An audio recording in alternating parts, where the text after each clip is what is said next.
Hey everybody, Tyler here at the Evinced Café. If you've used Facebook or Google Mail or almost any modern website, you know that web pages change based on what you do on them, but most accessibility checkers assume they don't. Stay tuned and I'll tell you why this is a big problem. Coffee beans whirl in a grinder. An espresso machine fills a cup. Cream swirls in brown liquid. Tyler sips a cup of coffee and sets it down. Text, Evinced Café. It's all about the flow. Since the advent of technologies like Ajax in, 2004, developers have been making web pages that change without requiring a page refresh. It's hard even to imagine the web without the ability to update based on what the user is doing, clicking on tabs, expanding divs, or opening up pull-down menus. But most accessibility checkers are stuck in 2003, because they assume that web pages never change once you land on them.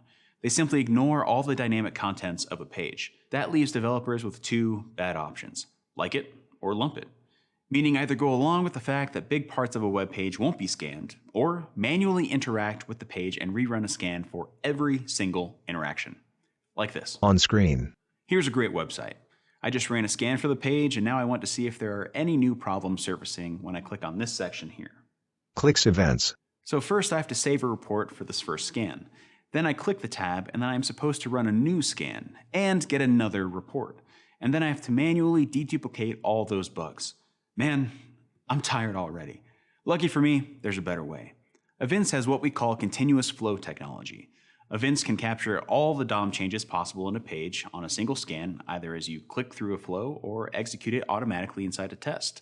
Let's take a manual look at that same website, but using Evinced. I'm going to click the Start button, then scroll down and start interacting with the content. Watch the count of issues in the top left corner. As I expose different parts of the page, the count increases. Now this is just for one page, but it also works across multiple pages. For example, if I were interested in learning more about this stuff, I'd click here and get another issue count. But we haven't lost track of the first page at all. In fact, if you head to the report, you'll see that it's nicely organized and you can view things by page or across all pages, with absolutely no manual deduplication required. Now we have a much bigger grand total of issues counting both pages.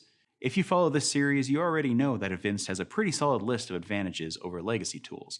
But to me, this continuous flow feature alone is a pretty big leap forward, which is something we need because we all have a long way to go. That's all for today, folks. See you next time right here at the Evinced Café. Text, Evinced. Arrow-shaped dots logo.